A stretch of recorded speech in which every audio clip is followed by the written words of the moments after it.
നമസ്കാരം. ആനന്ദ് ഇന്റർനാഷണൽ ന്യൂസിലേക്ക് സ്വാഗതം. ബ്രിട്ടനിലെ കീർ സ്റ്റാർമറെ പ്രധാനമന്ത്രി സ്ഥാനത്ത് നിന്നും നീക്കം ചെയ്യും. പ്രധാനമന്ത്രിയെ മാറ്റാൻ ലേബർ പാർട്ടിയിലെ 80-ലധികം വിമത എംപിമാർ ഗൂഢാലോചന നടത്തി. റീഫോം യുകെ അധികാരത്തിലെത്തിയാൽ യൂറോപ്യൻ പൗരന്മാർക്ക് യൂണിവേഴ്സൽ ക്രെഡിറ്റ് നിർത്തലാക്കും. യുകെയിൽ താമസിക്കാത്തവർ നൽകേണ്ട NHS സർചാർജ് 3 ഇരട്ടിയോളം വർദ്ധിപ്പിക്കും. ബ്രെക്സിറ്റ് കരാർ ലംഘിക്കുന്നത് ബ്രിട്ടനും യൂറോപ്യൻ യൂണിയനും തമ്മിലുള്ള ബന്ധം വഷളാക്കും. ബ്രിട്ടനിൽ കെയർ വിസ തട്ടിപ്പ് നടത്തിയ മലയാളി അറസ്റ്റിൽ. തട്ടിപ്പിനിരയായത് കേരളത്തിലും യുകെയിലുമുള്ള മലയാളികൾ. തൃശൂർ സ്വദേശി ബേസിൽ ബാബു തട്ടിയെടുത്തത് കോടികൾ. അമേരിക്ക ഇന്ത്യ പ്രതിരോധ ബന്ധത്തിൽ പുതിയ കാൽവയ്പ്. $93 മില്യൺ വിലമതിക്കുന്ന ജാവലിൻ മിസൈൽ സിസ്റ്റങ്ങളും എക്സാലിബർ പ്രൊജക്ടൈലുകളും ഇന്ത്യക്ക് വിൽക്കാൻ അമേരിക്കയുടെ അംഗീകാരം. അമേരിക്കൻ പ്രസിഡന്റ് ഡൊണാൾഡ് ട്രംപും ന്യൂയോർക്ക് മേയറായി തിരഞ്ഞെടുക്കപ്പെട്ട സൊഹ്റാൻ മംദാനിയും തമ്മിലുള്ള ആദ്യ കൂടിക്കാഴ്ച നവംബർ 21-ന്. ബീഹാർ നിയമസഭാ തെരഞ്ഞെടുപ്പ് പരാജയത്തെ തുടർന്ന് കോൺഗ്രസ് ഇന്ത്യ മുന്നണി വിടുന്നുവെന്ന് റിപ്പോർട്ടുകൾ. പരമാവധി ഇടങ്ങളിൽ തനിച്ചു മത്സരിച്ച് പാർട്ടിയെ തിരിച്ചുപിടിക്കാൻ ആലോചന. ശബരിമല സ്വർണ്ണക്കൊള്ള കേസിലെ അന്വേഷണം ദേവസ്വം ബോർഡ് മുൻ പ്രസിഡന്റ് A. പത്മകുമാറിനെ കേന്ദ്രീകരിച്ചു. പത്മകുമാറിന്റെ അറസ്റ്റ് ഉടനുണ്ടാകും. വാർത്തകൾ വിശദമായി. യുകെയിൽ റീഫോം യുകെ അധികാരത്തിലെത്തിയാൽ യൂറോപ്യൻ പൗരന്മാർക്ക് യൂണിവേഴ്സൽ ക്രെഡിറ്റ് നിർത്തലാക്കും. ബ്രെക്സിറ്റ് വാണിജ്യ കരാറിന്റെ ഭാഗമായുള്ള ഈ കരാർ ലംഘിക്കുന്നത് ബ്രിട്ടനും യൂറോപ്യൻ യൂണിയനും തമ്മിലുള്ള ബന്ധം വഷളാക്കിയേക്കുമെന്ന് അന്താരാഷ്ട്ര നിരീക്ഷകർ വിലയിരുത്തുന്നു. യുകെയിൽ യൂറോപ്യൻ പൗരന്മാർക്ക് യൂണിവേഴ്സൽ ക്രെഡിറ്റ് നിർത്തലാക്കിയാൽ ഇത് ഉൾപ്പെടെയുള്ള തങ്ങളുടെ വിവിധ നടപടികൾ ഖജനാവിലേക്ക് പ്രതിവർഷം 25 ബില്യൺ പൗണ്ട് വരെ ലാഭമുണ്ടാക്കുമെന്നാണ് നൈജൽ ഫരാജ് അവകാശപ്പെടുന്നത്. അടുത്ത ആഴ്ചത്തെ ബജറ്റിൽ റേച്ചൽ റീവ്സ് അഭിമുഖീകരിക്കുന്ന ധനക്കമ്മി നികത്താൻ ഇത് ധാരാളമാകും. ഖജനാവിലെ പണം കാത്തു സൂക്ഷിക്കുന്നതിനുള്ള മറ്റു നടപടികളിൽ പ്രധാനപ്പെട്ടത് വിദേശ രാജ്യങ്ങൾക്കായുള്ള ധനസഹായം വെട്ടിച്ചുരുക്കുക എന്നതാണ്. വിദേശ ധനസഹായം പ്രതിവർഷം 1 ബില്യൺ പൗണ്ടായി വെട്ടിച്ചുരുക്കും. നിലവിൽ ദേശീയ വരുമാനത്തിന്റെ 0.3% ഇതിനായി ചെലവഴിക്കുന്നത്. റിഫോം അവകാശപ്പെടുന്ന തലത്തിലേക്ക് വെട്ടിക്കുറച്ചാൽ ബ്രിട്ടൻ നൽകുന്ന വിദേശ സഹായത്തിൽ 90% കുറവായിരിക്കും ഉണ്ടാവുക.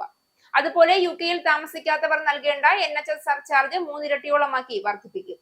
ബ്രിട്ടീഷ് പൗരന്മാർ അല്ലാത്തവരെക്കാൾ കൂടുതൽ പ്രാധാന്യവും പരിഗണനയും ക്ഷേമ പദ്ധതികളുടെ കാര്യത്തിൽ ബ്രിട്ടീഷ് പൗരന്മാർക്ക് നൽകുന്ന പദ്ധതികളാണ് ഫരാജിന്റെ മനസ്സിലുള്ളത്.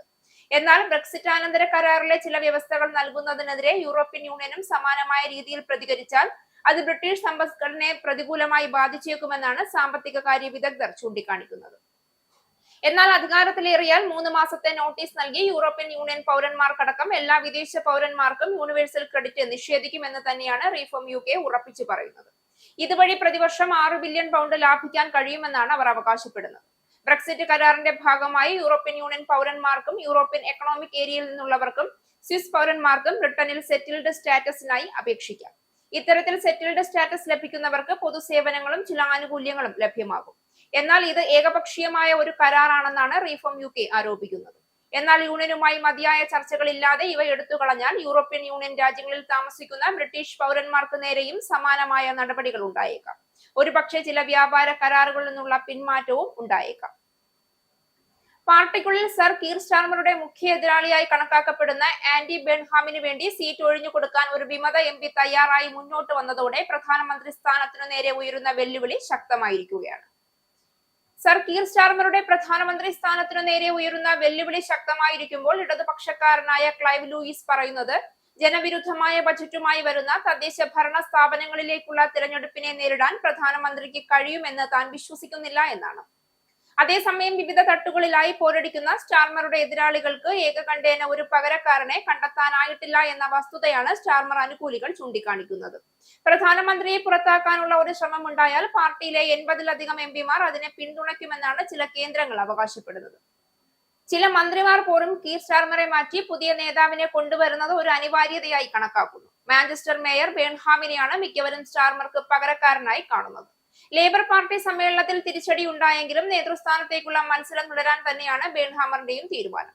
താൻ ബേൺഹാമുമായി ചർച്ചകൾ നടത്തിയതായി ഇന്നലെ BBC പൊളിറ്റിക്സ് ലൈവിൽ സംസാരിക്കവേ ലൂയിസ് പറഞ്ഞിരുന്നു. എന്നാൽ നേതൃത്വത്തിന് വെല്ലുവിളി ഉയർത്താൻ അദ്ദേഹം തയ്യാറാകുകയാണോ എന്ന ചോദ്യത്തിന് ലൂയിസ് വ്യക്തമായ ഉത്തരം നൽകിയില്ല.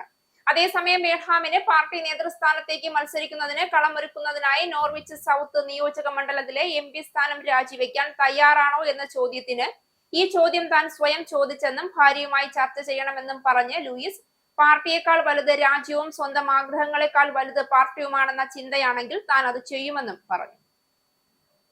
ഹോം സെക്രട്ടറിയുടെ പുതിയ പദ്ധതി അനുസരിച്ച് കുടിയേറ്റക്കാരുടെ കുടുംബങ്ങളെ നിർബന്ധപൂർവ്വം നാട് കടത്തുന്നതിനോട് വ്യക്തിപരമായ യോജിപ്പില്ലെങ്കിലും ഇപ്പോൾ ചെയ്യാൻ കഴിയുന്ന ശരിയായ ഒരു കാര്യം അതാണെന്ന് ഹെൽത്ത് സെക്രട്ടറി വൈസ് ട്രീറ്റിംഗ് പറഞ്ഞു.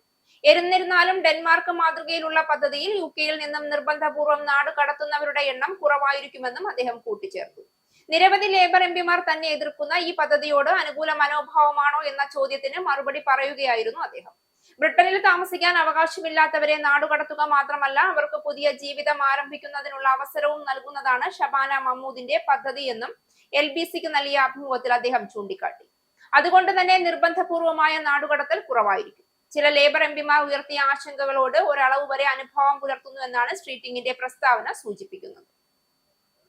ഈ വർഷം ആദ്യം ബ്രിട്ടനിലെ 20ഓളം സെന്ററുകളിൽ പരീക്ഷണാർത്ഥം നടപ്പിലാക്കിയതിനു ശേഷം driver and vehicle standard agency driving test നിയമങ്ങളിൽ മാറ്റങ്ങൾ വരുന്ന നവംബർ 24 മുതൽ രാജ്യത്ത് പ്രാബല്യത്തിൽ വരുത്തുകയാണ്. ഏകദേശം 6 ലക്ഷത്തിലധികം വരുന്ന ഡ്രൈവിംഗ് ടെസ്റ്റ് ബാക്ക്ലോഗ് ഒഴിവാക്കുന്നതിനായി അടുത്ത കാലത്ത് സർക്കാർ പ്രഖ്യാപിച്ചിട്ടുള്ള മാറ്റങ്ങളിൽ ഏറ്റവും ഒടുവിലത്തേതാണ് ഇത്. ഡ്രൈവിംഗ് പഠിക്കുന്നവർക്ക് പറഞ്ഞിട്ടുള്ള സ്റ്റോപ്പുകൾ 4-ൽ നിന്ന് 3 കുറയ്ക്കുക വഴി ടെസ്റ്റ് റൂട്ടുകൾ പ്ലാനിംഗ് ചെയ്യുമ്പോൾ കൂടുതൽ ഫ്ലെക്സിബിലിറ്റി ലഭിക്കുമെന്നാണ് DVSA പറയുന്നത്. അതുപോലെ എമർജൻസി സ്റ്റോപ്പുകളുടെ ഫ്രീക്വൻസിയും 3 ടെസ്റ്റുകളിൽ 1 എന്നതിൽ നിന്നും 7 ടെസ്റ്റുകളിൽ 1 കുറയും. എന്നാൽ ഡ്രൈവിംഗ് ടെസ്റ്റുകളുടെ ദൈർഘ്യത്തെയോ ലഭ്യമായ എണ്ണത്തെയോ ഈ മാറ്റം ബാധിക്കില്ല എന്നും ഏജൻസി വ്യക്തമാക്കുന്നു. റോഡ് ഉപഭോക്താക്കളുടെ സുരക്ഷ ഉറപ്പുവരുത്തുന്നതിനായി യഥാർത്ഥ സാഹചര്യങ്ങളിലുള്ള ഡ്രൈവിംഗ് സ്കിൽ പരിശോധിക്കപ്പെടണമെന്നാണ് ഏജൻസി പറയുന്നത്. ബ്രിട്ടനിൽ പോർട്സ്മൌത്തിൽ കേന്ദ്രീകരിച്ച് കെയർ വിസ തട്ടിപ്പ് നടത്തിയ തൃശൂർ സ്വദേശി ആക്കാല പൂവഞ്ചിറയിൽ ബേസിൽ ബാബു ആണ് നാട്ടിലെത്തിയ ഉടൻ പോലീസ് പിടിയിലാവുന്നത്. നിരവധി മലയാളി ചെറുപ്പക്കാരെ കെയർ വിസ നൽകാമെന്ന് പറഞ്ഞു പറ്റിച്ച ബേസിൽ ബാബുവിനെതിരെ അനേകം ആളുകൾ കേരളത്തിൽ പരാതി നൽകിയിരുന്നെങ്കിലും പ്രതി യുകെയിലായിരുന്നതിനാൽ അറസ്റ്റ് ചെയ്യാനാകാതെ പോലീസ് വലയുമ്പോഴാണ് ഇയാൾ നാട്ടിലെത്തിയതായി രഹസ്യ വിവരം ലഭിക്കുന്നത്. തുടർന്ന് തന്ത്രപരമായി കെണിയൊരുക്കി ബേസിലിനെ പോലീസ് അറസ്റ്റ് ചെയ്യുകയായിരുന്നു. ഇപ്പോഴും ഇയാൾക്കെതിരെ എത്ര ആളുകൾ പരാതി നൽകിയിട്ടുണ്ടെന്നും എത്ര കോടി രൂപ ഇയാളുടെ കയ്യിൽ എത്തിയിട്ടുണ്ടെന്നും പുറത്തു വരാനിരിക്കുന്ന വിവരമാണ്. ബേസിൽ അറസ്റ്റിലായ വിവരം അറിഞ്ഞ് 3 പേർ യുകെയിൽ നിന്ന് മാത്രം ഇന്നലെ ബ്രിട്ടീഷ് മലയാളിയെ ബന്ധപ്പെട്ടു. എല്ലാവരിലും 16,000 പൗണ്ട് വീതമാണ് ഇയാൾ കൈപ്പറ്റിയത്. സ്റ്റുഡന്റ് വിസയിൽ ഏതാനും വർഷം മുൻപ് യുകെയിലെത്തിയ ഭാര്യയുടെ പിന്നാലെയാണ് ആശ്രിത വിസയിൽ ബേസിൽ യുകെയിലെത്തുന്നത്. യുകെയിലേക്ക് പോരും മുൻപ് തന്നെ ഇയാൾ കെയർ വിസ കച്ചവടത്തിന്റെ സാധ്യതകൾ മനസ്സിലാക്കി പലരിൽ നിന്നും പണം വാങ്ങിയിരുന്നു. യുകെയിലെത്തിയതോടെ പങ്കാളികളായി ചിലരെ കിട്ടിയതോടെയാണ് കച്ചവടം വിപുലമായതും കോടികൾ ഇയാൾ കൈക്കലാക്കിയതും. ഇത്തരത്തിൽ ആശ്രിത വിസയിലെത്തിയ മലയാളികൾ ഉൾപ്പെടെ ആയിരക്കണക്കിന് ആളുകൾ ക്രിമിനൽ പ്രവൃത്തികളിൽ ഏർപ്പെടുന്നു എന്ന പരാതികൾ ഹോം ഓഫീസിന് ലഭിച്ചതിന്റെ കൂടി അടിസ്ഥാനത്തിലാണ് സ്റ്റുഡന്റ് വിസകളുടെ ആശ്രിതർക്ക് യുകെ പ്രവേശനം ഇപ്പോൾ യുകെ തടഞ്ഞിരിക്കുന്നത്. തെറ്റിദ്ധാരണ ഉളവാക്കുന്ന തരത്തിൽ മുറികൾക്ക് കുറഞ്ഞ വാടക പരസ്യം ചെയ്തു എന്നാരോപിച്ച് ബ്രിട്ടനിലെ 4 ഹോട്ടൽ ട്രാവൽ സ്ഥാപനങ്ങളുടെ പരസ്യം നിരോധിച്ചു. ഹിൽട്ടൺ ഹോട്ടൽ ഗ്രൂപ്പ്, ട്രാവലോഡ്സ്, Booking.com, അക്കോർ എന്നിവയ്ക്കെതിരെയുള്ള പരാതി ഉയർത്തിപ്പിടിച്ചാണ് അഡ്വർടൈസിംഗ് സ്റ്റാൻഡേർഡ്സ് അതോറിറ്റി ഇത്തരത്തിലൊരു തീരുമാനമെടുത്തത്. തികച്ചും ആകർഷണീയമായ നിരക്കുകളായിരുന്നു ഇവർ മുറികൾക്ക് ആരംഭ വാടകയായി പരസ്യങ്ങളിൽ കാണിച്ചിരുന്നത്. യഥാർത്ഥത്തിൽ വളരെ ചെറിയൊരു സംഖ്യ മുറികൾ മാത്രമാണ് പരസ്യത്തിൽ പറഞ്ഞിരിക്കുന്ന വാടകയ്ക്ക് ബുക്ക് ചെയ്യാൻ ലഭ്യമായിരിക്കുന്നതെന്ന് ASA കണ്ടെത്തി. പരസ്യങ്ങളിൽ അതിഭാവുകത്വം കലർത്തിയാണ് വസ്തുതകൾ അവതരിപ്പിച്ചിരിക്കുന്നതെന്നുള്ള അനുമാനത്തിലാണ് അതോറിറ്റി എത്തിച്ചേർന്നത്. എവിടെയാണ് മുറി ബുക്ക് ചെയ്യേണ്ടതെന്ന് അന്വേഷിക്കുന്നവരെ തെറ്റിദ്ധരിപ്പിക്കുന്ന വിധത്തിലുള്ള വിവരങ്ങളാണ് ഇവയെന്നും അതോറിറ്റി കണ്ടെത്തി. പരസ്യപ്പെടുത്തിയ തുക ലഭ്യമായ തുകയ്ക്ക് സമാനമായിരിക്കണമെന്നാണ് ASA ഓപ്പറേറ്റേഴ്സ് മാനേജേഴ്സ് എമിലി ഹെൻവുഡ് പറയുന്നത്. പരസ്യപ്പെടുത്തിയ വാടകയ്ക്ക് ചെറിയൊരെണ്ണം മുറികൾ മാത്രമാണ് ബാധകമെങ്കിൽ, അല്ലെങ്കിൽ ഒരു നിശ്ചിത ദിവസത്തേക്ക് മാത്രമാണ് ബാധകമെങ്കിൽ അക്കാര്യം വ്യക്തമായി പരസ്യത്തിൽ കാണിച്ചിരിക്കണം. അതല്ല എങ്കിൽ ഉപഭോക്താക്കൾ തെറ്റിദ്ധരിപ്പിക്കപ്പെടുമെന്നും ASA പറയുന്നു. നോർത്തേൺ അയർലൻഡിലെ സ്കൂളുകളിൽ നടത്തുന്ന ക്രിസ്തീയ മതവിദ്യാഭ്യാസം നിയമവിരുദ്ധമാണെന്ന് UK സുപ്രീം കോടതി വിധിച്ചു. യുകെയിലെ പരമോന്നത കോടതി ഏകകണ്ഠേനയാണ് നോർത്തേൺ അയർലൻഡിൽ നിന്നുള്ള പേര് വെളിപ്പെടുത്താൻ ആഗ്രഹിക്കാത്ത ഒരു അച്ഛന്റെയും മകളുടെയും അപ്പീലിന് അനുകൂലമായ വിധി നൽകിയത്. നേരത്തെ നോർത്തേൺ അയർലൻഡിലെ പ്രൈമറി സ്കൂളുകളിൽ നടത്തുന്ന മതപഠനം നിയമവിരുദ്ധമാണെന്ന് ബെൽഫാസ്റ്റ് ഹൈക്കോടതി 2022 വിധിച്ചിരുന്നു. എന്നാൽ വിദ്യാഭ്യാസ വകുപ്പ് ഇതിനെതിരെയുള്ള അപ്പീലിൽ അനുകൂല വിധി സമ്പാദിച്ചിരുന്നു. ഇതിനെതിരെ ഒരു അച്ഛനും മകളും നൽകിയ അപ്പീലിലാണ് ബുധനാഴ്ച സുപ്രീം കോടതി സുപ്രധാനമായ വിധി പ്രഖ്യാപിച്ചത്. മാത്രമല്ല, വിദ്യാഭ്യാസ വകുപ്പിന്റെ ക്രോസ് അപ്പീൽ തള്ളിക്കളയുകയും ചെയ്തു. അതീവ സങ്കീർണമായ ഈ വിധിയും അതിന്റെ പ്രത്യാഘാതങ്ങളും തങ്ങൾ സസൂക്ഷ്മം പഠിക്കുമെന്നും അധികം വൈകാതെ തന്നെ സ്കൂളുകൾക്ക് ആവശ്യമായ നിർദ്ദേശങ്ങൾ നൽകുമെന്നും വിദ്യാഭ്യാസ വകുപ്പ് അറിയിച്ചിട്ടുണ്ട്. 1986 ബിർക്കൻഹെഡിൽ നടന്ന കൊലക്കേസിൽ കുറ്റക്കാരനാക്കി 38 വർഷം ജയിലിൽ കഴിഞ്ഞ പീറ്റർ സുള്ളിവൻ നിരപരാധിയാണെന്ന് പുതിയ DNA പരിശോധന തെളിയിച്ചു. പോലീസിന്റെ മർദ്ദനവും ഭീഷണിയും മൂലമാണ് തന്റെ മേൽ ചുമത്തിയ കൊലക്കുറ്റം സമ്മതിക്കേണ്ടി വന്നതെന്ന് പീറ്റർ BBC-യോട് പറഞ്ഞു. ചോദ്യം ചെയ്യൽ സമയത്ത് ഒരു അഭിഭാഷകനെ പോലും അനുവദിച്ചില്ല എന്നും ഭക്ഷണവും ഉറക്കവും നിഷേധിച്ചെന്നും അദ്ദേഹം ആരോപിക്കുന്നു. ബിർക്കൻഹെഡിന്റെ ഭീകരൻ തുടങ്ങിയ വിശേഷണങ്ങൾ പത്രം നൽകിയത് കുടുംബത്തെയും ജീവിതത്തെയും തകർത്തുവെന്ന് അദ്ദേഹം പറഞ്ഞു. അമ്മയുടെ സംസ്കാര ചടങ്ങിൽ പോലും പങ്കെടുക്കാൻ ജയിലിൽ നിന്ന് അനുമതി ലഭിച്ചില്ല. ജയിലിനകത്ത് പോലും സഹതടവുകാരുടെ ആക്രമണം നേരിട്ടുവെന്നും എന്നാൽ നിരപരാധിയാണെന്ന വിശ്വാസം ഒരിക്കലും ഉപേക്ഷിച്ചില്ല എന്നും അദ്ദേഹം പറയുന്നു. 2023 നടത്തിയ DNA പരിശോധനയിൽ കുറ്റത്തോട് ബന്ധമില്ല എന്ന് തെളിഞ്ഞതോടെയാണ് കേസ് മാറിമറിഞ്ഞത്. 2025 മെയ് മാസത്തിൽ അപ്പീൽ കോടതി ശിക്ഷ റദ്ദാക്കിയപ്പോൾ സുള്ളിവൻ കണ്ണീരോടെ മോചന വാർത്ത കേട്ടു. മുൻ മെട്രോപൊളിറ്റൻ പോലീസ് ഉദ്യോഗസ്ഥൻ ഡേവിഡ് കാരിക്കിനെതിരെ കൂടുതൽ ലൈംഗിക കുറ്റങ്ങൾക്ക് തെളിവുകൾ കണ്ടെത്തിയതായുള്ള റിപ്പോർട്ടുകൾ പുറത്തുവന്നു. 12 വയസ്സുകാരിയായ പെൺകുട്ടിയെ 1980കളിൽ പീഡിപ്പിച്ചതിനും പിന്നീടുള്ള വർഷങ്ങളിൽ തന്റെ മുൻ പങ്കാളിയെ ബലാത്സംഗം ചെയ്തതിനുമുള്ള തെളിവുകളാണ് പോലീസ് സേനയ്ക്ക് ആകെ നാണക്കേടായി പുറത്തു വന്നിരിക്കുന്നത്. ഇതിനോടകം തന്നെ 71 ലൈംഗിക അതിക്രമങ്ങളുള്ള കേസുകളിൽ ജീവപര്യന്തം ശിക്ഷ അനുഭവിക്കുന്ന കാരി പുതിയതായി 9 കുറ്റങ്ങളാണ് വീണ്ടും കുറ്റക്കാരനാണെന്ന് വിധിക്കപ്പെട്ടത്. പുതിയ വിചാരണയിൽ കാരിക്കിനെതിരെ തെളിവുകളൊന്നും സമർപ്പിച്ചിട്ടില്ല. കുട്ടികൾക്കെതിരായ അതിക്രമം അദ്ദേഹം മുൻപ് ഒരു കത്തിൽ സമ്മതിച്ചിരുന്നെങ്കിലും കോടതിയിൽ ആരോപണങ്ങൾ നിഷേധിച്ചു. വർഷങ്ങളോളം നീണ്ടുനിന്ന പീഡനങ്ങളും ഭീഷണികളും മുൻ പങ്കാളിയുടെ മൊഴിയിൽ ഇയാൾക്ക് എതിരായുണ്ട്. ഇരകളുടെ ശക്തമായ മൊഴികളാണ് കേസിന്റെ നിർണായക ഘടകമെന്ന് പ്രോസിക്യൂഷൻ വ്യക്തമാക്കി. തെളിവുകളും മൊഴികളും പരിശോധിച്ച ശേഷം 5 മണിക്കൂർ ആലോചനയ്ക്ക് ശേഷമാണ് ജൂറി ഏകകണ്ഠമായി കുറ്റക്കാരനെന്ന് പ്രഖ്യാപിച്ചത്. കേസിന്റെ ഗുരുതരവും ഇരകളുടെ ദീർഘകാല വേദനയും പരിഗണിച്ച് ശക്തമായ ശിക്ഷ ഇയാൾക്ക് നൽകുമെന്നാണ് പ്രോസിക്യൂഷൻ പ്രതീക്ഷിക്കുന്നത്. പുതിയ കുറ്റങ്ങൾക്ക് ശിക്ഷ വ്യാഴാഴ്ച പ്രഖ്യാപിക്കാനിരിക്കെ പോലീസ് കൂടുതൽ ഇരകൾ ഉണ്ടെങ്കിൽ മുന്നോട്ട് വരണമെന്ന് ആവശ്യപ്പെട്ടിട്ടുണ്ട്. ഈ കേസ് ബ്രിട്ടീഷ് പോലീസ് സംവിധാനത്തിലെ വിശ്വാസ്യതയെക്കുറിച്ച് വലിയ ചോദ്യങ്ങൾ ഉയർത്തുന്നുവെന്നാണ് പൊതുവായ വിലയിരുത്തൽ. അമേരിക്ക ഇന്ത്യ പ്രതിരോധ ബന്ധത്തിൽ പുതിയ പടിവാതിൽ തുറന്നുകൊണ്ട് ഏകദേശം $93 മില്യൺ വിലമതിക്കുന്ന ജാവലിൻ മിസൈൽ സിസ്റ്റങ്ങളും എക്സാലിബർ പ്രൊജക്ടൈലുകളും ഇന്ത്യക്ക് വിൽക്കാൻ അമേരിക്ക അംഗീകാരം നൽകി. പ്രതിരോധ സുരക്ഷാ സഹകരണ ഏജൻസി പുറത്തുവിട്ട വിവരങ്ങൾ അനുസരിച്ച് ജാവലിൻ മിസൈൽ സിസ്റ്റങ്ങൾക്കും അനുബന്ധ ഉപകരണങ്ങൾക്കും $45.7 മില്യൺ, എക്സാലിബർ പ്രൊജക്ടൈലുകൾക്കായി $47.1 മില്യൺ വില കണക്കാക്കിയിട്ടുണ്ട്. ട്രംപ് ഭരണകൂടം ഏർപ്പെടുത്തിയ കനത്ത കസ്റ്റംസ് തീരുവകൾക്ക് പിന്നാലെ ഇരു രാജ്യങ്ങളും തമ്മിൽ വ്യാപാര ചർച്ചകൾ തുടരുന്ന സാഹചര്യത്തിലാണ് പ്രതിരോധ മേഖലയിൽ ഈ നിർണായക നീക്കം വരുന്നത്. ഇന്ത്യ ഒരു പ്രധാന പ്രതിരോധ പങ്കാളികളാണ് എന്നും ഇൻഡോ പസഫിക് ദക്ഷിണേന്ത്യ മേഖലകളിൽ സ്ഥിരതയും സമാധാനവും ഉറപ്പുവരുത്തുന്നതിൽ ന്യൂഡൽഹി നിർണായക ശക്തിയാണെന്നും DSCA പ്രസ്താവനയിൽ വ്യക്തമാക്കി. ഇന്ത്യയുടെ നിലവിലേതും ഭാവിയിലേതും വെല്ലുവിളികൾ നേരിടാൻ കൃത്യതയോടെയുള്ള ആക്രമണശേഷി വർദ്ധിപ്പിക്കുക എന്നതാണ് ഈ വിൽപ്പനയുടെ പ്രധാന പ്രയോജനമെന്നും ഏജൻസി വിലയിരുത്തുന്നു. ഇന്ത്യ അഭ്യർത്ഥിച്ച പ്രകാരം 216 വരെ എക്സ്കാലിബർ 155 മില്ലിമീറ്റർ പ്രൊജക്ടൈലുകളും അനുബന്ധ ഇലക്ട്രോണിക് ഫയർ കൺട്രോൾ സിസ്റ്റങ്ങൾ, പ്രൈമറുകൾ, പ്രൊപ്പല്ലന്റ് ചാർജറുകൾ, സാങ്കേതിക സഹായം, പരിപാലനം, ലോജിസ്റ്റിക് പിന്തുണ തുടങ്ങിയവയും പാക്കേജിൽ ഉൾപ്പെടുന്നു. ജാവലിൻ സെക്ഷനിൽ 100 FGM 148 റൗണ്ടറുകൾ, ഒരു flight by missile, 25 command launch യൂണിറ്റുകൾ എന്നിവയാണ് ഇന്ത്യ വാങ്ങുന്നത്. ലോക്ഹീഡ് മാർട്ടിൻ വികസിപ്പിച്ച ജാവലിൻ മിസൈൽ ലക്ഷ്യം ലോക്ക് ചെയ്താൽ തുടർന്ന് സൈനികൻ ഉടൻ തന്നെ സ്ഥലം മാറാൻ കഴിയുന്ന ഫയർ ആൻഡ് ഫോർഗെറ്റ് സാങ്കേതിക വിദ്യയാണ് ഉപയോഗിച്ചിരിക്കുന്നത്. ടാങ്കുകളുടെ മേൽഭാഗം തകർക്കാൻ ടോപ്പ് അറ്റാക്ക് മോഡും ബങ്കറുകൾ പോലുള്ള ലക്ഷ്യങ്ങൾക്കായി ഡയറക്റ്റ് അറ്റാക്ക് മോഡും ഇതിലുണ്ട്. അമേരിക്കൻ പ്രസിഡന്റ് ഡൊണാൾഡ് ട്രംപും ന്യൂയോർക്ക് മേയറായി തിരഞ്ഞെടുക്കപ്പെട്ട സൊഹ്റാൻ മംദാനിയും തമ്മിലുള്ള ആദ്യ കൂടിക്കാഴ്ച നവംബർ 21 നടക്കും. സോഷ്യലിസ്റ്റ് നേതാവായ മംദാനിയുടെ തിരഞ്ഞെടുപ്പ് വിജയത്തിന് പിന്നാലെ തന്നെയാണ് ഈ നീക്കം. മംദാനിയുടെ ക്ഷണത്തെ അടിസ്ഥാനമാക്കിയാണ് കൂടിക്കാഴ്ച നിശ്ചയിച്ചതായി ട്രംപ് ട്രൂത്ത് സോഷ്യലിൽ അറിയിച്ചു. തിരഞ്ഞെടുപ്പ് പ്രചരണ കാലത്ത് മംദാനിയെ കമ്മ്യൂണിസ്റ്റ് പൈശാചികൻ എന്ന് വിശേഷിപ്പിച്ചിരുന്ന ട്രംപ് ഇപ്പോൾ നഗരത്തിന്റെ വികസനത്തിനായി സഹകരിക്കുമെന്നും സൂചിപ്പിച്ചു. ന്യൂയോർക്കിന് വേണ്ടി നമ്മൾ ഒന്നിച്ച് എന്തെങ്കിലും ചെയ്ത് കാര്യങ്ങൾ ശരിയാക്കാം. കഴിഞ്ഞ ഞായറാഴ്ച ട്രംപ് ഇങ്ങനെയാണ് പറഞ്ഞത്. വിജയപ്രസംഗത്തിൽ ട്രംപിനെ നേരിട്ട് വിമർശിച്ച മംദാനി, ഡൊണാൾഡ് ട്രംപ് താങ്കൾ കാണുന്നുണ്ടെന്ന് ഞാൻ അറിയുന്നു, 4 വാക്കുകൾ, വോളിയം കൂട്ടി കേൾക്കൂ എന്നാണ് പറഞ്ഞത്. ട്രംപിന്റെ പിന്തുണയുള്ള മുൻ ഗവർണർ ആൻഡ്രൂ കുവോമോയും റിപ്പബ്ലിക്കൻ കർട്ടിസ് സിൽവയെയും പരാജയപ്പെടുത്തിയായിരുന്നു മംദാനിയുടെ വിജയം. കുടിയേറ്റക്കാരാണ് ഈ നഗരം നിർമ്മിച്ചതും മുന്നോട്ട് കൊണ്ടുപോകുന്നതും. ഇനി ഒരു കുടിയേറ്റക്കാരനാണ് ഈ നഗരത്തെ നയിക്കാൻ പോകുന്നതെന്നും മംദാനി തന്റെ പ്രസംഗത്തിൽ പറഞ്ഞു. വിവാദ കോടീശ്വരനും ലൈംഗിക കുറ്റവാളിയുമായ ജെഫ്രി എപ്സ്റ്റീനെ കുറിച്ചുള്ള സർക്കാർ രേഖകൾ മുഴുവൻ പുറത്തുവിടാൻ നിർദ്ദേശിക്കുന്ന ബില്ലിൽ ഒപ്പുവെച്ചതായും എന്നാൽ ഇതെല്ലാം ഡെമോക്രാറ്റുകളുടെ വലിയ വ്യാജ നാടകം മാത്രമാണെന്നും അമേരിക്കൻ പ്രസിഡന്റ് ഡൊണാൾഡ് ട്രംപ് ബുധനാഴ്ച പ്രഖ്യാപിച്ചു. ഡെമോക്രാറ്റുകൾക്ക് എപ്സ്റ്റീനെ ബന്ധിപ്പിക്കുന്ന സത്യങ്ങൾ ഇനിയാകാം പുറത്തുവരിക എന്ന സൂചനയും അദ്ദേഹം നൽകി.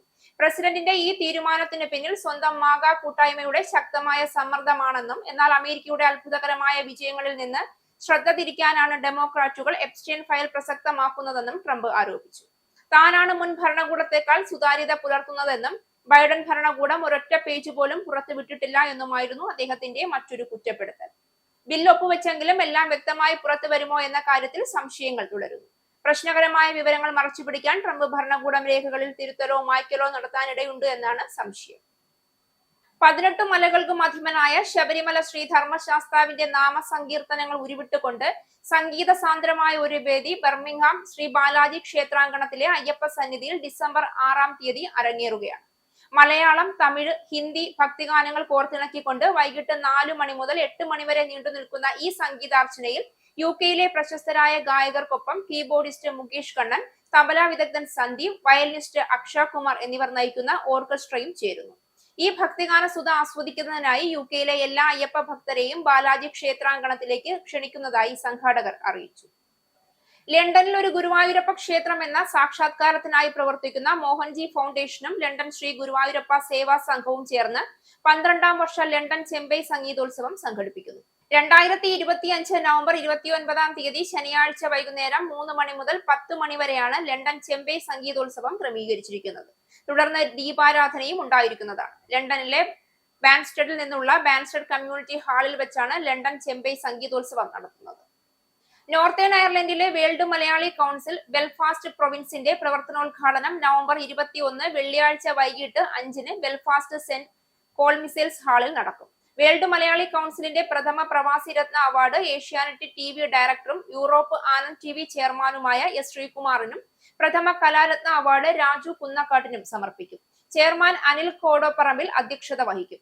പ്രസിഡന്റ് പ്രദീപ് ജോസഫ് സ്വാഗതം ആശംസിക്കും. Europe region president Jolly Padayattil മുഖ്യപ്രഭാഷണം നടത്തും. Secretary Bambu Thomas, treasurer Shaibu Joseph, global health forum president Jimmy Moyland, art and cultural forum global secretary Raju Kunnakkattu, മുൻ global vice chairman Biju Vaikom, Ireland province secretary Roy Perayil, treasurer Mathews Kuriakose, executive അംഗം Sebastian Kunnumpuram എന്നിവർ ആശംസകൾ അർപ്പിക്കും. ഒരുക്കങ്ങൾ പൂർത്തിയായതായി president Pradeep Joseph, chairman Anil Paul, secretary Joby George, treasurer Clindo Thomas, vice chairman Sunny Kattappana, vice president Siju George, secretary Jimon Thomas, youth wing coordinator Sanu Padayattil, executive committee അംഗങ്ങളായ സോജു ഈപ്പൻ, വർഗീസ് സബിൻ ബാബു എന്നിവർ അറിയിച്ചു. Global chairman Gopalapillai, president John Mathai, secretary Christopher Varghese, vice chairman person Mercy Thadathil, vice പ്രസിഡന്റുമാരായ Gregory Medayil, Thomas Arambankudi, Europe region president Jolly Thadathil, German province chairman Jose Kumpiluvelil എന്നിവർ സന്ദേശം നൽകും. ഇനി pound, euro, dollar, രൂപ ഇന്നത്തെ വിനിമയ നിരക്ക്. ഒരു പൗണ്ട് 115.86 ഇന്ത്യൻ രൂപ, ഒരു പൗണ്ട് 1.13 യൂറോ, ഒരു US ഡോളർ 88.73 ഇന്ത്യൻ രൂപ, ഒരു യൂറോ 102.22 ഇന്ത്യൻ രൂപ, ഒരു പൗണ്ട് 1.31 US ഡോളർ, ഒരു കനേഡിയൻ ഡോളർ 63.15 ഇന്ത്യൻ രൂപ. ഇനി ഒരു ഇടവേളയ്ക്ക് ശേഷം national news. Book your Indigo flight tickets easily and safely with Anand Travel. Call UK number 020-8548-4897. Indian cell number 918921120509. Or please mail to info@anandtravel.com. Have a happy journey. നമസ്കാരം, national ന്യൂസിലേക്ക് സ്വാഗതം. ബീഹാർ നിയമസഭാ തെരഞ്ഞെടുപ്പ് പരാജയത്തെ തുടർന്ന് കോൺഗ്രസ് ഇന്ത്യ മുന്നണി വിടുന്നുവെന്ന് റിപ്പോർട്ടുകൾ. പരമാവധി ഇടങ്ങളിൽ തനിച്ച് മത്സരിച്ച് പാർട്ടിയെ തിരിച്ചുപിടിക്കാൻ ആലോചന എന്നാണ് റിപ്പോർട്ടുകൾ പറയുന്നത്. രാഹുൽ ഗാന്ധിയാണ് ഇക്കാര്യം മുന്നോട്ട് വെച്ചതെന്നും റിപ്പോർട്ടുകളിലുണ്ട്. എന്നാൽ ഈ റിപ്പോർട്ടുകളെ തള്ളി കോൺഗ്രസ് രംഗത്തെത്തി. പൂർണ്ണമായും അടിസ്ഥാനരഹിതമായ വാർത്തയാണിതെന്ന് AICC സംഘടനാ ചുമതലയുള്ള ജനറൽ സെക്രട്ടറി KC വേണുഗോപാൽ വ്യക്തമാക്കി. കർണാടക PCC അധ്യക്ഷ സ്ഥാനം ഒഴിഞ്ഞേക്കുമെന്ന സൂചന നൽകി TK ശിവകുമാർ. 5 വർഷത്തിലേറെയായി താൻ സംസ്ഥാന അധ്യക്ഷനാണെന്നും മറ്റുള്ളവർക്ക് അവസരം നൽകണമെന്നും ശിവകുമാർ പറഞ്ഞു. എല്ലാ കാലത്തേക്കും ഈ പദവിയിൽ തുടരാൻ എനിക്ക് കഴിയില്ല. ഈ പദവിയിൽ എത്തിയിട്ട് മാർച്ചിൽ 6 വർഷമാകും. എല്ലാവർക്കും അവസരം നൽകണം. പക്ഷേ ഞാൻ നേതൃത്വത്തിൽ ഉണ്ടാകും. വിഷമിക്കേണ്ട, ഞാൻ മുൻനിരയിൽ തന്നെ ഉണ്ടാകുമെന്നും ശിവകുമാർ കൂട്ടിച്ചേർത്തു. പാർട്ടിക്ക് വേണ്ടി പ്രവർത്തിക്കുന്നത് തുടരാൻ കോൺഗ്രസ് പ്രവർത്തകരോട് ശിവകുമാർ ആഹ്വാനം ചെയ്തു. ഞാൻ എവിടെയാണെന്നത് പ്രധാനമല്ല. കർണാടകയിൽ കോൺഗ്രസ് അധികാരത്തിൽ തിരിച്ചെത്തുമെന്ന് എനിക്ക് ഉറപ്പുണ്ട്. പ്രതീക്ഷ കൈവിടരുത്. നമ്മൾ എല്ലാവരും പ്രതീക്ഷയോടെ പ്രവർത്തിക്കണം. വിഷമിക്കേണ്ട, നമുക്ക് അധികാരം ലഭിക്കും. എന്നാൽ അത് നേരിടാൻ നമ്മൾ കഠിനാധ്വാനം ചെയ്യണം. ശിവകുമാർ ഇങ്ങനെ വിശദീകരിച്ചു. 2020 മെയ് മാസത്തിലാണ് ടി.കെ. ശിവകുമാറിനെ കർണാടക പ്രദേശ് കോൺഗ്രസ് കമ്മിറ്റി അധ്യക്ഷനായി നിയമിക്കുന്നത്. 2023 മെയ് മാസത്തിൽ ഉപമുഖ്യമന്ത്രി പദം ഏറ്റെടുത്തപ്പോൾ പാർട്ടി അധ്യക്ഷ സ്ഥാനം രാജിവെക്കാൻ ഉദ്ദേശിച്ചെങ്കിലും മല്ലികാർജുൻ ഖർഗെയും രാഹുൽ ഗാന്ധിയും കുറച്ചുകാലം കൂടി തുടരാൻ ആവശ്യപ്പെടുകയായിരുന്നു. മക്കളും ഭർത്താവുമില്ലാത്ത സ്ത്രീകൾ ഭാവിയിലെ സ്വത്തുതർക്കം ഒഴിവാക്കാനായി വിൽപത്രം എഴുതിവെക്കണമെന്ന് അഭ്യർത്ഥിച്ച് സുപ്രീം കോടതി. 1956 ഹിന്ദു പിന്തുടർച്ചാ നിയമം ഉണ്ടാക്കുമ്പോൾ സ്ത്രീകൾക്ക് സ്വയാർജിത സ്വത്തുക്കൾ ഉണ്ടാവില്ല എന്ന സങ്കല്പമായിരുന്നിരിക്കാം പാർലമെന്റിന്. എന്നാൽ കഴിഞ്ഞ ദശാബ്ദങ്ങളിൽ സ്ത്രീകൾ കൈവരിച്ച പുരോഗതിയെ വിലകുറച്ച് കാണാനാവില്ല എന്ന് ജസ്റ്റിസ് ബി നാഗരത്ന അധ്യക്ഷനായ ബെഞ്ച് പറഞ്ഞു.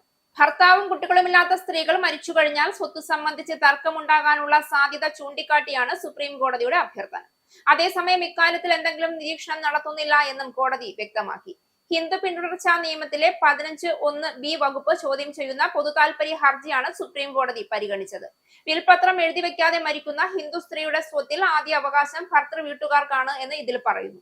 ഈ വകുപ്പ് സ്വേച്ഛാപരവും ഭരണഘടനാ ലംഘനവുമാണെന്നാണ് ഹർജിയിലെ വാദം. ശബരിമല സ്വർണ്ണക്കൊള്ള കേസിലെ അന്വേഷണം ദേവസ്വം ബോർഡ് മുൻ പ്രസിഡന്റ് എ പത്മകുമാറിനെ കേന്ദ്രീകരിച്ച്. കേസിൽ പത്മകുമാറിന്റെ അറസ്റ്റ് ഉടൻ ഉണ്ടായേക്കുമെന്നാണ് സൂചന. ഉണ്ണികൃഷ്ണൻ പോറ്റിക്ക് ഒത്താശ ചെയ്തത് പത്മകുമാർ ആണെന്നാണ് പ്രത്യേക അന്വേഷണ സംഘത്തിന്റെ വിലയിരുത്തൽ. പോറ്റിയും പത്മകുമാറും തമ്മിൽ സാമ്പത്തിക ഇടപാടുകൾ ഉണ്ടായിരുന്നതായും SITക്ക് സൂചന ലഭിച്ചിട്ടുണ്ട്. ഇതുമായെല്ലാം ബന്ധപ്പെട്ട് കൂടുതൽ തെളിവ് ശേഖരിക്കാനുള്ളതിനാലാണ് പത്മകുമാറിന്റെ അറസ്റ്റ് വൈകാൻ കാരണമായതെന്നും SIT വൃത്തങ്ങൾ പറയുന്നു. ശബരിമല സ്വർണ്ണക്കൊള്ള കേസിൽ നേരത്തിലെ അറസ്റ്റിലായവരുടെ മൊഴികളെല്ലാം പത്മകുമാറിനെതിരാണെന്നാണ് വിവരം. മുരാരി ബാബു മുതൽ N വാസു വരെയുള്ള പ്രതികൾ പത്മകുമാറിനെതിരെ മൊഴി നൽകിയിട്ടുണ്ടെന്നാണ് വിവരം.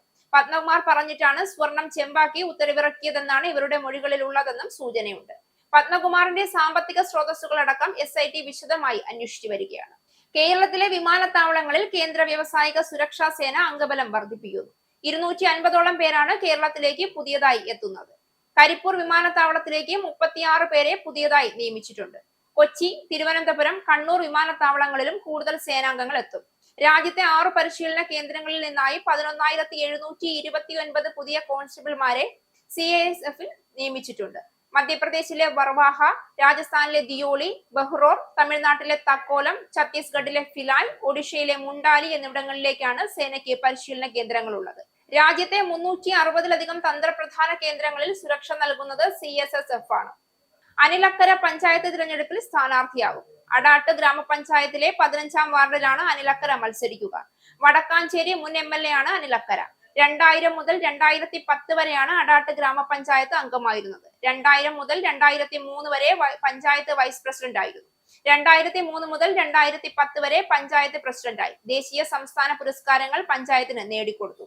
2010 ജില്ലാ പഞ്ചായത്ത് അംഗമായി. 2.5 വർഷം വികസന സ്റ്റാൻഡിംഗ് കമ്മിറ്റി അധ്യക്ഷനായി. 1 മാസം ജില്ലാ പഞ്ചായത്ത് ആക്ടിംഗ് പ്രസിഡന്റായി.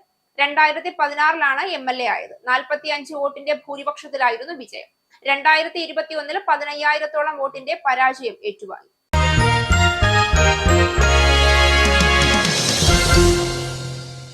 ഫിഫ റാങ്കിങ്ങിൽ ഇന്ത്യക്ക് വീണ്ടും കനത്ത തിരിച്ചടി. പുതിയ ഫിഫ റാങ്കിങ്ങിൽ 6 സ്ഥാനം നഷ്ടപ്പെട്ട ഇന്ത്യ 142ാം സ്ഥാനത്തേക്ക് വീണു. AFC ഏഷ്യൻ കപ്പ് യോഗ്യതാ റൗണ്ടിലെ മോശം പ്രകടനമാണ് ഇന്ത്യക്ക് തിരിച്ചടിയായത്. 5 കളിയിൽ 1 പോലും ജയിക്കാൻ ഇന്ത്യക്കായില്ല. കളിച്ച 3 മത്സരങ്ങൾ തോൽക്കുകയും ചെയ്തു. 2015 173ാം സ്ഥാനത്ത് എത്തിയതാണ് ഫിഫ റാങ്കിങ്ങിൽ ഇന്ത്യയുടെ ഏറ്റവും മോശം പ്രകടനം. ഒക്ടോബറിൽ AFC ഏഷ്യൻ കപ്പ് യോഗ്യതാ പോരാട്ടത്തിൽ സിംഗപ്പൂരിനെതിരെ 1-2 ഗോളിന് തോറ്റാണ് ഇന്ത്യ പുറത്തായത്. ചൊവ്വാഴ്ച നടന്ന മത്സരത്തിൽ ബംഗ്ലാദേശിനോടും ഇന്ത്യ എതിരില്ലാത്ത 1 ഗോളിന് തോറ്റിരുന്നു. ഒരു ദശകത്തിനിടയിലെ ഇന്ത്യൻ ഫുട്ബോളിന്റെ ഏറ്റവും മോശം റാങ്കിംഗ് ആണിത്. പ്രധാന വാർത്തകൾ ഒരിക്കൽ കൂടി. ബ്രിട്ടനിലെ കീർ സ്റ്റാർമറെ പ്രധാനമന്ത്രി സ്ഥാനത്ത് നിന്നും നീക്കം ചെയ്യും. പ്രധാനമന്ത്രിയെ മാറ്റാൻ ലേബർ പാർട്ടിയിലെ 80ലധികം വിമത MPമാർ ഗൂഢാലോചന നടത്തി. റീഫോം UK അധികാരത്തിലെത്തിയാൽ യൂറോപ്യൻ പൗരന്മാർക്ക് യൂണിവേഴ്സൽ ക്രെഡിറ്റ് നിർത്തലാക്കും. UK-യിൽ താമസിക്കാത്തവർ നൽകേണ്ട NHS സർചാർജ് 3 ഇരട്ടിയോളം വർദ്ധിപ്പിക്കും. ബ്രെക്സിറ്റ് കരാർ ലംഘിക്കുന്നത് ബ്രിട്ടനും യൂറോപ്യൻ യൂണിയനും തമ്മിലുള്ള ബന്ധം വഷളാക്കും. ബ്രിട്ടനിലെ കെയർ വിസ തട്ടിപ്പ് നടത്തിയ മലയാളി അറസ്റ്റിൽ. തട്ടിപ്പിനിരയായത് കേരളത്തിലും UK-യിലുമുള്ള മലയാളികൾ. തൃശൂർ സ്വദേശി ബേസിൽ ബാബു തട്ടിയെടുത്തത് കോടികൾ. അമേരിക്ക ഇന്ത്യ പ്രതിരോധ ബന്ധത്തിൽ പുതിയ കാൽവയ്പ്. $93 മില്യൺ വിലമതിക്കുന്ന ജാവലിൻ മിസൈൽ സിസ്റ്റങ്ങളും എക്സാലിബർ പ്രൊജക്ടൈലുകളും ഇന്ത്യക്ക് വിൽക്കാൻ അമേരിക്കയുടെ അംഗീകാരം. അമേരിക്കൻ പ്രസിഡന്റ് ഡൊണാൾഡ് ട്രംപും ന്യൂയോർക്ക് മേയറായി തിരഞ്ഞെടുക്കപ്പെട്ട സൊഹ്റാൻ മംദാനിയും തമ്മിലുള്ള ആദ്യ കൂടിക്കാഴ്ച നവംബർ 21-ന്. ബീഹാർ നിയമസഭാ തെരഞ്ഞെടുപ്പ് പരാജയത്തെ തുടർന്ന് കോൺഗ്രസ് ഇന്ത്യ മുന്നണി വിടുന്നുവെന്ന് റിപ്പോർട്ടുകൾ. പരമാവധി ഇടങ്ങളിൽ തനിച്ചു മത്സരിച്ച് പാർട്ടിയെ തിരിച്ചുപിടിക്കാൻ ആലോചന. ശബരിമല സ്വർണ്ണക്കൊള്ള കേസിലെ അന്വേഷണം ദേവസ്വം ബോർഡ് മുൻ പ്രസിഡന്റ് എ പത്മകുമാറിനെ കേന്ദ്രീകരിച്ചു. പത്മകുമാറിന്റെ അറസ്റ്റ് ഉടനുണ്ടാകും. ഈ ന്യൂസ് ബുള്ളറ്റിൻ അവസാനിച്ചു. നന്ദി.